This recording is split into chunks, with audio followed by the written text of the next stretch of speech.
Yo, what's up, YouTube? This is your boy Alex. Today is Friday, and it's been a while since I've been on my sports channel. I got two football game prediction. I'd rather do them today than to say, oh snap, I forgot we have the NFL football playoffs.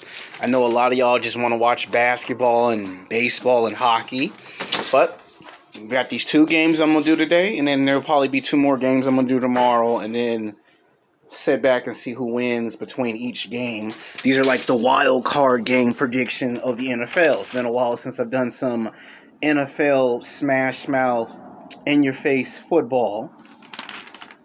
And this is a very competitive matchup because these two teams have played each other like 2 to 3 times a season. It's going to be the LA Rams versus the Seattle Seahawks. This is going to be by far one of the most watched, anticipated matchups in the wild card playoffs. And I believe that this is going to be so competitive that you're not going to know who's going to win and who's going to lose. So let me give you my game prediction and let me break down stats and statistics on who wins, who loses, and why, and how it's going to go down. Now, the LA Rams, whether you like the LA Rams or you hate the LA Rams, you can't deny they have by far the best offense in the NFL. They're okay on defense. They happen to be good at offense and defense. They won the vast majority of their football games. Some people find it hard to believe that they actually made it to the end of the season and now they're in the playoff game. The Rams have the potential to actually advance to the next game just by playing good offense and basically exposing the other team's weaknesses. You know, they got good offensive firepower. Their defensive firepower, not that very good. But the Rams are here because they are the LA Rams. And if you're an LA fan, you should be happy that this team is back in the playoffs.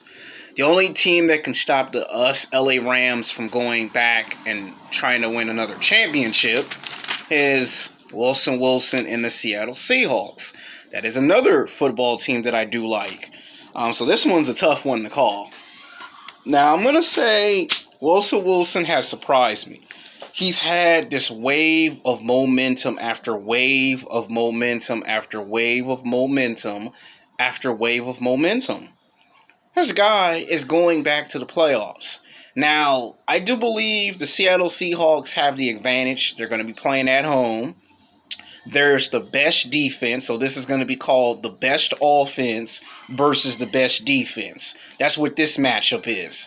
And if the offense win, you know it's the LA Rams. If it's defense, you know it's the Seattle Seahawks. Now, Russell Wilson is probably going to run up the middle. He can run to the right side, the left side. He can throw the ball down the middle. He can advance the clock. He can call timeout for extra options, or he could run in the end zone. Now, to me, it doesn't matter if it's a field goal, a touchdown. Now, I'm not saying in this particular game we're going to see overtime, but you may never know. Anything can and will happen. Seattle is going to win 34-30. I'll tell you why Seattle going to win 34-30. Seattle Seahawks have too much defensive firepower. I can see the LA Rams match the offense for 4 quarters. But can you stop the defense of the Seattle Seahawks? Can you stop Wilson from running into the end zone? The only way I can see Seattle blow this football game is if he starts making turnovers, starts overthrowing the football, there's interceptions. That's the only way I see Seattle lose this football game. Now, unless you just give away the whole football game, Seattle's going to win 34-30. It's going to be competitive, don't get me wrong. It doesn't matter if it's a touchdown or a field goal, but by the end of the day, Seattle wins 34-30. It's a playoff game. The playoffs are here. And I'm predicting who's going to win. It's going to be Seattle. Seattle's going to win. It's not going to be a walk in the park. It's not going to be, by this big, huge margin. It's going to be by 2, maybe by 4 points. It can win by 2. It can win by 4. And it ain't going to be no blowout. If it's a blowout, then I'd be surprised. But it's going to be 34-30. On the flip side, someone might say, what if the LA Rams cause an upset? Because they are known for causing upsets. The same thing, it would just be the same score if the Rams won.